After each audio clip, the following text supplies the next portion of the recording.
Joining us is Shona Craven, who is community editor and columnist at the national newspaper in Scotland. Shona, welcome. Hi. What do you make of all of this, Shona? Well, I think anyone who says they knew that this was definitely going to happen, or when it was going to happen, is fibbing. I think most people will be reeling, as we have been reeling fairly continuously since the 15th of February, when Nicola Sturgeon surprised almost everyone by announcing she was resigning. And obviously, um, the events that have followed that have given a lot more context to that resignation. So there was a period when we were getting headlines, almost every day, following the really shocking scenes at Peter Murrell and Nicola Sturgeon's home, and then eventually things seemed to die down, and Humza Yousaf, the new First Minister, got a little bit of breathing space from being asked about this. So certainly he'll have his head in his hands today, thinking, when am I going to catch a break here and be able to carry on being First Minister without all of this stuff continuing to overshadow my party? He and Rishi Sunak have probably got that in common right now, to be Indeed. absolutely fair. And I think what's interesting, I agree with you, Shona. I think it has come as a surprise to people. I know that people, around Nicola Sturgeon were very much saying that, sort of things were dying down, and she was beginning to we'd seen her starting to do a few more public appearances. She'd done a literature festival with Janie Godley recently, so she was kind of popping back up in terms of public life, and so I think this probably will come as quite a surprise to people. And what do you think this is going to do in terms of the overall question of the SNP and Scottish independence? Because I almost feel like those two things are slightly separate in a way that they didn't used to be before. Yes, and I think that's been really clear in that we have seen obviously support for the SNP in the polls, dipping and certainly fluctuating with all these quite shocking headlines.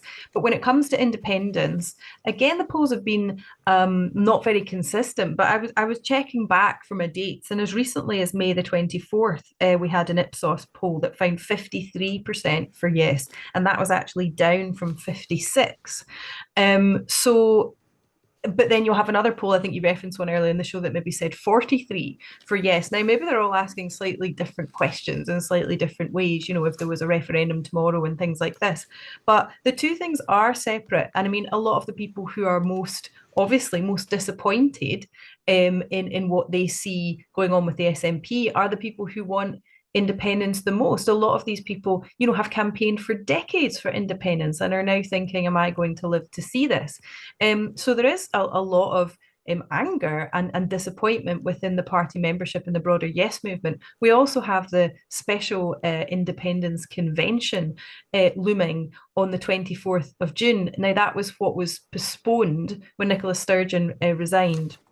The Special Independence Convention was postponed from March. So again, that's something that Humza Yousaf was obviously going to hope was a kind of positive focus to show people we're still trying to keep up momentum, we're still actively pursuing independence.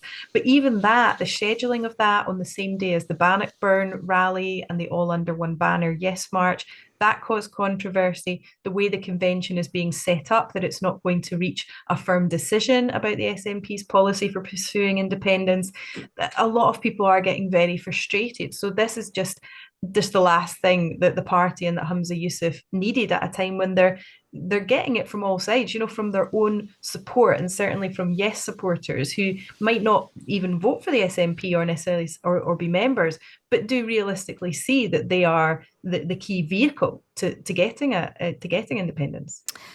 And what's really interesting about that, I was speaking to some like SNP people, and they were kind of saying, oh, actually, it's not a bad thing that the independence movement is not just the SNP. Actually, that it should be a sort of bigger movement. But I mean, the SNP is the kind of legislative political vehicle if independence is to be achieved, and many people think that's going to be quite difficult. I mean, I'll be honest, I think that is going to be very difficult for the foreseeable future. And what's interesting is you've got a lot of people who are angry with services in Scotland. I think the latest polling, this was done on the 7th of June, 42% of people say that the Scottish government is incompetent, compared with 30% who say it's competent. And all of that is a lot for Humza Yousaf to navigate. And he's trying to kind of prove to a lot of the country that he can sort of govern for the whole country and be competent. But he has got this huge pressure from this movement, who you say feeling very, very angry.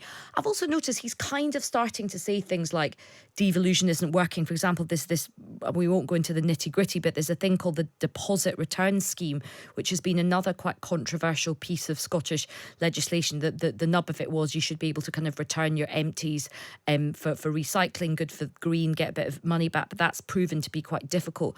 Westminster said that they might intervene on that. That's on top of the gender recognition reform as well. Is he sort of using some of these policy issues to sort of have a fight with Westminster to show the independent side that he does still want independence? The deposit return scheme is a bit tricky because that was planned and voted on before the Internal Market Act came into force for the whole of the UK. So the issue here is quite complicated to do with different pricing and having different systems in different part of the country. And so I think devolution, the cracks are showing in theory, Scotland has the power to do X or Y, but in practice, the actual implications mean there's overlap. I don't think there's necessarily any bad faith on the part of the Scottish Government, which of course includes the Greens as well, in trying to do something that they thought would be controversial. I don't think that was anticipated in perhaps the way that the gender reform controversy could have been. So it's unfortunate. And there are obviously people who will say that they maybe don't care to look into the actual details, but they'll say the UK government's trying to slap us down, keep us in our place, undermine and neuter the parliament. And you can see why people would have that belief. But the problem for any First Minister of Scotland is that, well, any pro-independence First Minister, is that if we had all the public services running as everyone would wish, if we had the money, if we had the resources, the borrowing power, well, why would we need independence? So if things were going swimmingly, where would be the momentum to change anything? People would be go, brilliant, devolution's working perfectly. The money we're getting from the Treasury is covering our needs in addition to what the limited amount of money that we can raise on top. So you do have this tension where you don't want to sound as a First Minister like you're constantly making excuses, taking the credit when things go badly and blaming Westminster when they don't.